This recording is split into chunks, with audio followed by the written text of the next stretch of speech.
बालनले जित्यो भने झापामा कान काटेर म टिचिङ हस्पिटलमा गएर टाका लाउँछु। साँच्चै हो नि? रियल हो नि? यो सुन पनि मैले बालन लाने दिन्छु। जित्यो भने केपी बाले जित्नुहुन्छ फेरि अरू कुरा भन न।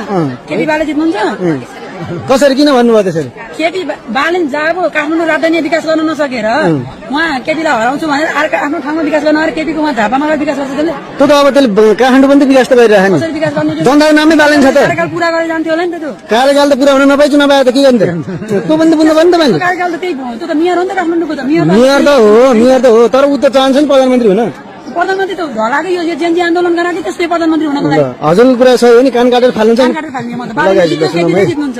केही बाले जित्नु कान काटेर फाल्छु। ल कति 26 गते थाहा हुन्छ है? 26 गते होइन 23 24 थाहा भइहाल्छ कति परिणाम आयो भने ढुक्क हुन्छ भाइ। ल गाइज हाम्रो रत्नपुरको दिदी यस्तो हुनुहुन्छ।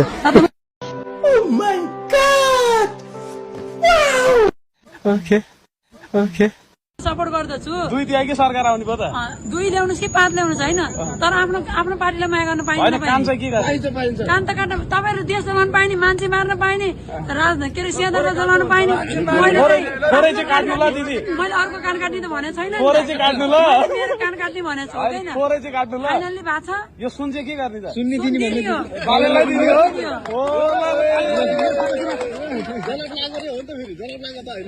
जलप लागेको होइन। सुन्नु न दिदी के अहिले तपाईँ कान काट्नलाई टिचिङ जाँदै हुनुहुन्छ कि के हो? होइन म टिचिङ जान्न। होइन? तिमीहरूले राम्रो काम गर भोलि तिमीहरू राम्रो काम गर 2 महिना मैले 70 ढलाइदिन सक्छु फेरि। तिमीहरूकै भाइ बहिनीहरू फेरि 70 ढलाउनु।